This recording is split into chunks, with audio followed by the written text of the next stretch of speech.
J'espère sincèrement que tout roule de votre côté parce qu'en Algérie 2026 n'a même pas eu le temps de dire bonjour qu'elle a déjà déraillé. Aucun besoin d'enjoliver les choses, c'est le désordre pur et simple. Dès le 1er janvier, dès le 1er janvier, l'année a été inaugurée par une pluie de hausses taxes prix des produits essentiels carburants. Tout y passe et c'est salé, très salé. Résultat, une grève massive chez les transporteurs et une population au bord de l'explosion. L'ambiance explosive pour ne pas dire insurrectionnelle. Depuis le 1er janvier 2026, le pays avance au ralenti quand il avance encore. Les chauffeurs de poids lourds comme ceux du transport de voyageurs ont décidé de lever le pied et les conséquences commencent sérieusement à inquiéter. Des axes routiers coupés, des véhicules immobilisés, un réseau de transport quasiment à l'arrêt et des villes majeures plongées dans une désorganisation totale. Certes, tous les transporteurs n'ont pas rejoint le mouvement, mais dans plusieurs zones clés, la mobilisation frôle des niveaux vertigineux, parfois plus de 7 sur 10, voire 8 sur 10, notamment dans les grandes agglomérations comme Alger, Blida, Sétif, Béjaïa et bien d'autres. Bus, minibus, camions ou taxis, peu importe le moyen, l'absence se fait sentir partout. Officiellement, silence radio du côté des autorités. Mais sur le terrain, le constat est brutal et sans appel. Les Algériens et les Algériennes peinent désormais à se rendre à leur travail, à assurer leurs obligations quotidiennes ou simplement à se déplacer. Après avoir échangé avec de nombreux témoins, contacts et sources locales dans différentes régions, une réalité s'impose. Des familles se voient contraintes de payer des sommes exorbitantes à des taxis clandestins juste pour aller travailler, consulter à l'hôpital, régler un dossier administratif ou honorer un rendez-vous important. On ne parle plus de tension passagère, le désordre s'installe durablement. Ce qui choque le plus, c'est ce grand vide, ce silence pesant. Dimanche 4 janvier, alors que le pays est pratiquement paralysé, tout le monde s'attendait à un sursaut. Une réunion de crise, un conseil des ministres, un signe. Mais non, rien, nada.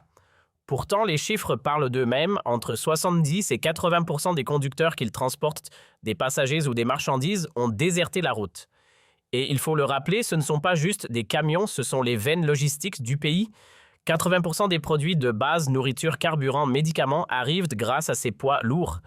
C'est un maillon vital de l'économie, un pilier de stabilité. Et ceux qui font tourner cette machine asphyxiée, ignorés, enragés, il est grand temps de les écouter, pas de les mépriser, mais voilà comment l'État réagit en parlant dans le vide. Depuis vendredi, le gouvernement prétend dialoguer, mais avec qui? Avec des syndicats transparents comme des fantômes ou des noms à rallonge sans légitimité, genre GTA, GCSA et autres lettres sorties d'un chapeau. Des structures sans base, sans membres, sans voix. Et pendant ce temps, la peur rôde. Les grévistes ont compris la leçon. Désigner un porte-parole, c'est s'exposer à l'arrestation. Alors cette fois, pas de visage à viser, pas de nom à arrêter. Juste un mouvement diffus sans leader, sans hiérarchie. Un chaos organisé né d'un silence imposé.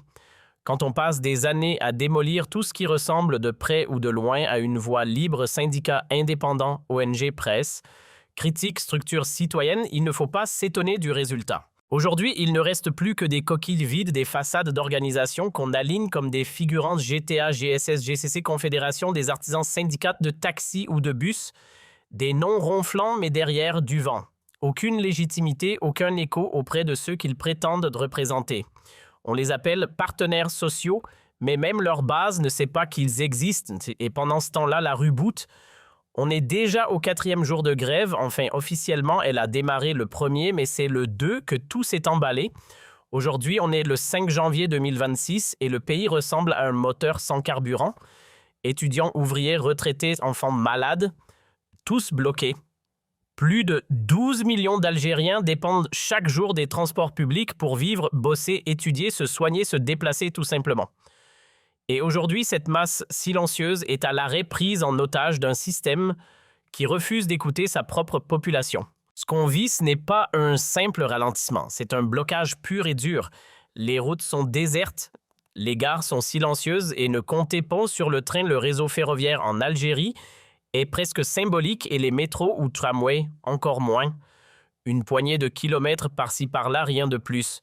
Dans l'intérieur du pays, là où il n'y a ni métro ni rail, le bus ou le minibus est tout simplement le seul lien avec le monde. Idem pour les camions, les semi-remorques, les poids lourds. Ce sont eux qui transportent tout ce qu'on mange, tout ce qu'on utilise. Ce sont les veines logistiques du pays. Et le pire, ces gens-là ne sont pas en train de faire du chantage. Ils ne crient pas pour le plaisir, ils sont à bout. Aucun syndicat digne de ce nom ne les soutient, aucune voix ne les défend dans les sphères du pouvoir. Ils sont livrés à eux-mêmes dans un pays où le haut impose et la base obéit. Pas de débat, pas d'écoute. Une verticalité autoritaire où les décisions pleuvent d'en haut et où en bas on doit courber l'échine en silence. Résultat logique, ce malaise se transforme en crise sociale ouverte. Et si cette grève se prolonge encore quelques jours, c'est simple, les rayons vont commencer à se vider. Plus de lait, plus de pain, plus d'essence. Pourquoi? Parce que tout ça, ce sont les camionneurs qui les acheminent. Ce sont eux qui font tourner les marchés, alimentent les stations, remplissent les étals. Si eux s'arrêtent, tout s'arrête, et ils n'en peuvent plus. Entre un nouveau code de la route étouffant et des hausses de prix surréalistes sur les carburants, ils suffoquent. Et personne ne leur tend la main. Abdelmajid Tebboune doit revenir sur ses pas une fois de plus. Ce ne serait pas une première, souvenez-vous du fiasco de la Banque d'Algérie.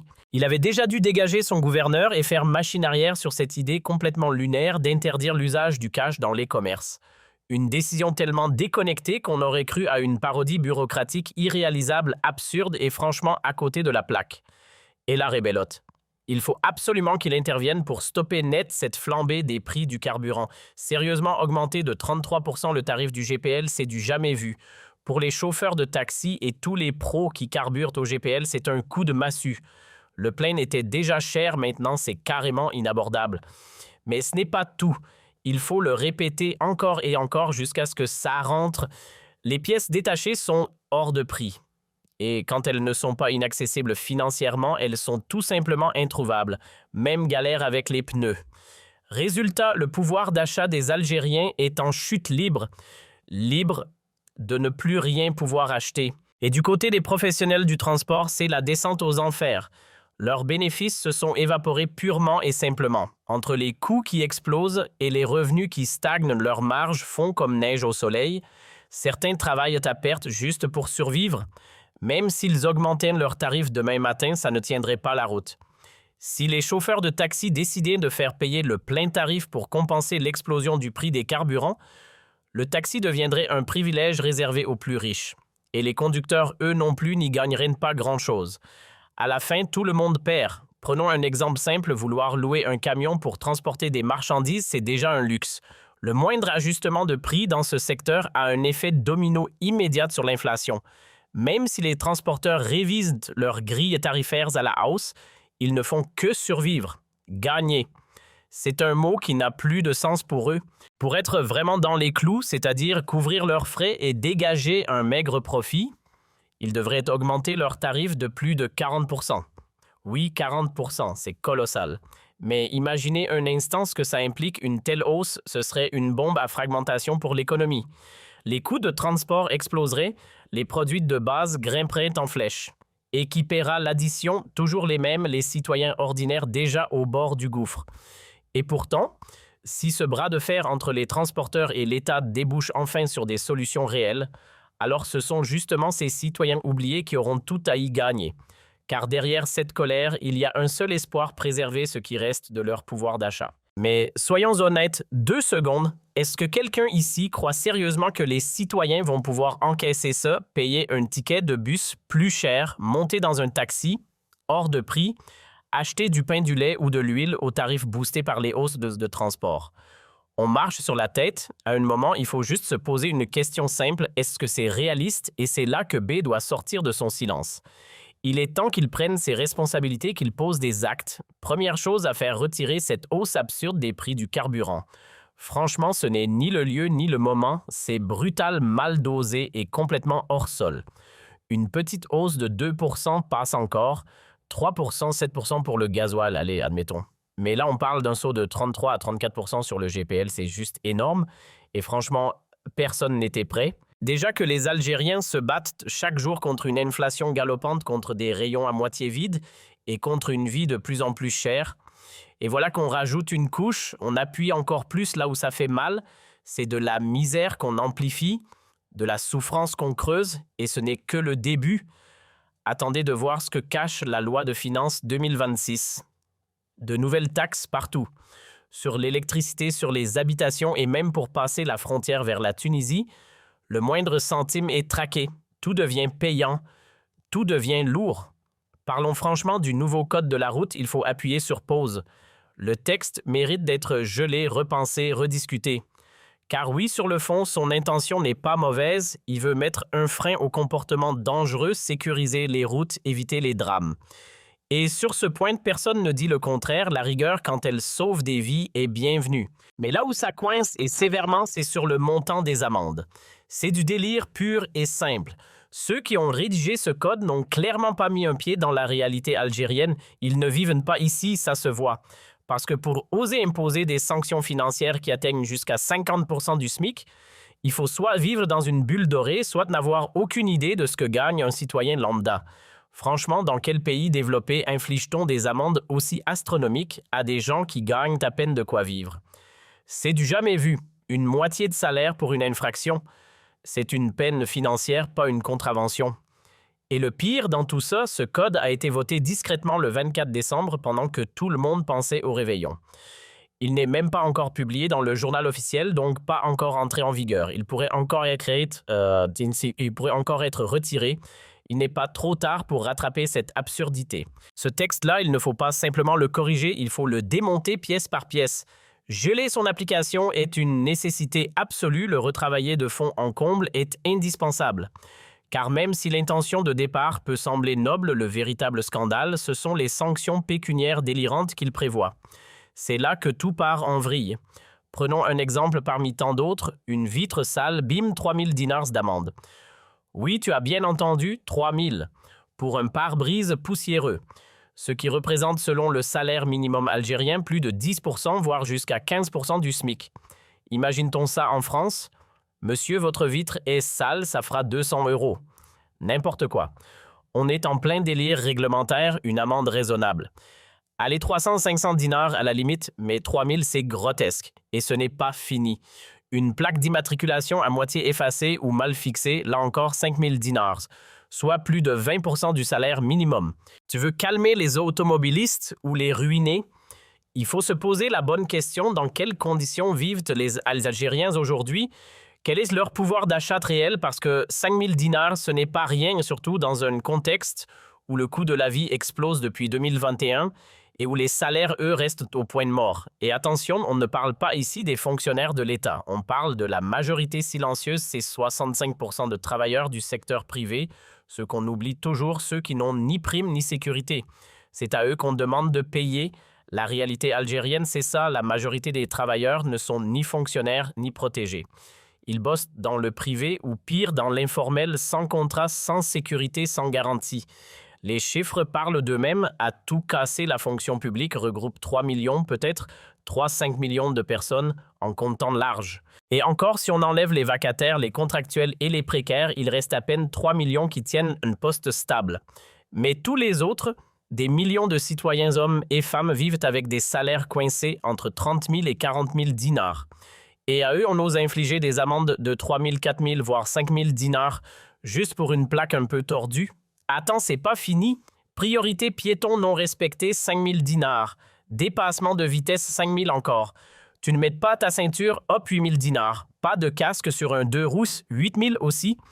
Et là, on atteint les sommets de téléphone au volant ou oubli du clignotant, 12 000 dinars, l'équivalent de la moitié du SMIC algérien.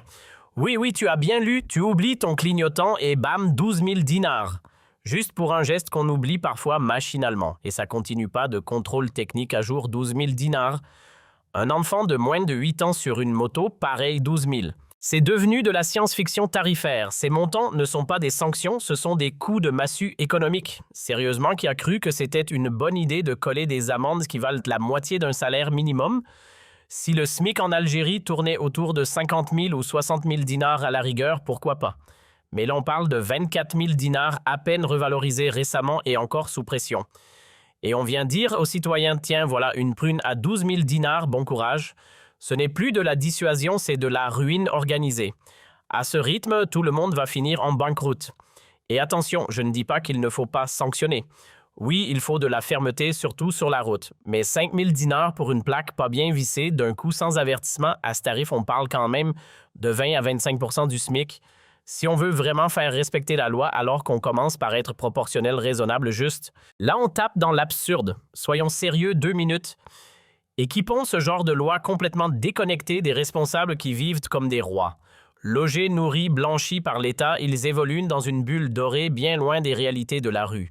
Leurs privilèges insultent chaque jour ceux qui comptent les dinars pour remplir leur frigo. Ils légifèrent comme s'ils vivaient dans la Suisse du Maghreb. Mais non, on est en Algérie. Et ici, la majorité survit, elle ne vit pas. Bien sûr qu'il faut encadrer, punir, protéger les routes. Mais il ne faut pas au passage affamer ceux qu'on est censé servir. On ne construit pas un pays en siphonnant le peu qu'il reste dans le porte-monnaie de ses citoyens. Ce n'est pas en ruinant les Algériens et les Algériennes qu'on fera respecter les lois. Il faut garder les pieds sur terre. Sérieusement, ce nouveau code de la route, on dirait qu'il a été importé tout droit de Genève ou de Paris. Des règles taillées sur mesure pour des gens qui gagnent 3 ou 4 fois plus que le salaire moyen ici. Légiférer, oui, mais en gardant à l'esprit la vraie vie, celle de la majorité silencieuse.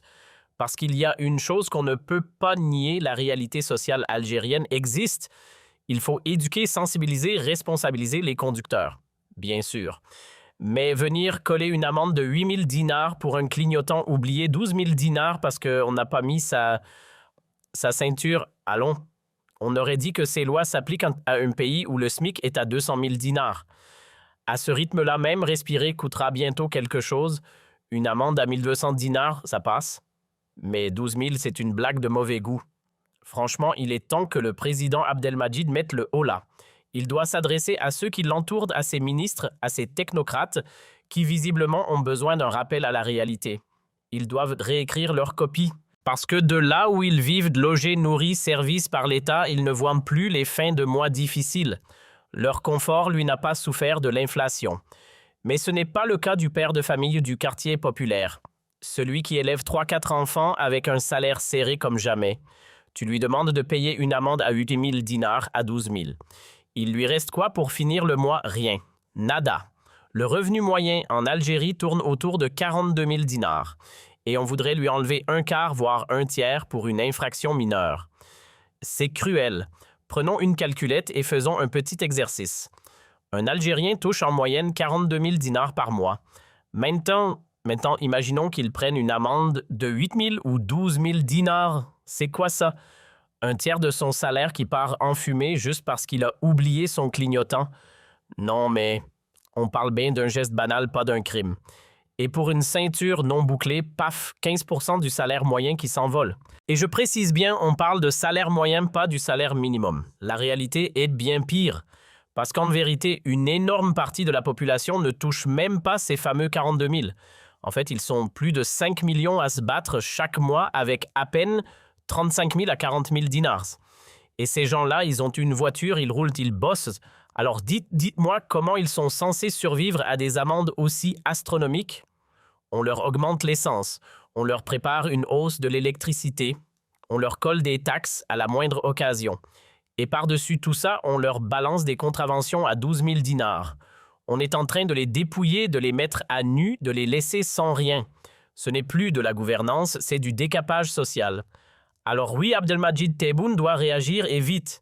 Il est grand temps qu'il secoue sérieusement ceux qui gouvernent à ses côtés, qu'il leur rappelle que les lois doivent être faites pour le peuple, pas contre lui. Car tout le monde, allez, ne donne pas un poste doré dans la fonction publique. L'écrasante majorité, elle galère en silence, et elle n'en peut plus. Oui, il existe une petite élite en Algérie, une poignée de privilégiés qui touchent des salaires à 6 chiffres au-dessus des 100 000 dinars. Certains dépassent même les 120 000 gracieusement payés par l'État. Mais qu'on ne se méprenne pas, tous les fonctionnaires ne roulent pas sur l'or. Ce club VIP ne représente qu'1 million de personnes, peut-être un peu plus. Pendant ce temps, l'écrasante majorité vit avec des miettes, navigue entre pauvreté chronique et insécurité économique permanente. Et dans ce contexte, que fait-on? On balance des hausses de carburant et des amendes à gogo comme si tout le monde vivait dans ce petit cercle doré. Ces mesures, ce ne sont pas des réformes, ce sont des gifles, des provocations. Pire encore, une manière déguisée de plonger encore plus de familles dans la faim, la galère, la précarité. Et après, on va s'étonner si la rue explose. Jusqu'ici, les gens encaissent. Ils râlent mais restent calmes. Mais attention, la cocotte minute commence à siffler. Et si ça saute, ce ne sera pas joli à voir. Quand les transports sont à l'arrêt, que le pays est paralysé de bout en bout, la moindre étincelle peut tout embraser. Pendant qu'on organise des conseils des ministres à huis clos, le peuple lui boute à ciel ouvert. La colère gronde et pas qu'un peu. Elle monte dans les rues, elle explose sur les réseaux, elle enfle dans les cafés, les marchés, les foyers. Ce n'est plus un simple ras-le-bol, c'est un volcan prêt à cracher sa lave. Et si rien ne bouge, si on continue de faire la sourde oreille, ce qui est aujourd'hui un murmure d'indignation pourrait très vite se transformer en cri de révolte. Manifs spontanés, émeutes incontrôlables, ce ne serait ni surprenant ni inédit. Il arrivera bien un moment où il faudra redescendre de la tour d'ivoire, réunir les ministres, taper du poing sur la table et remettre un peu d'ordre dans tout ça. Il faut arrêter de gérer l'Algérie comme si c'était la Suisse ou la Finlande. Ce pays a ses propres douleurs, ses propres urgences. On a besoin de lois qui sentent le vécu d'une gouvernance qui regarde les gens dans les yeux, pas d'un manuel importé froid déconnecté du terrain.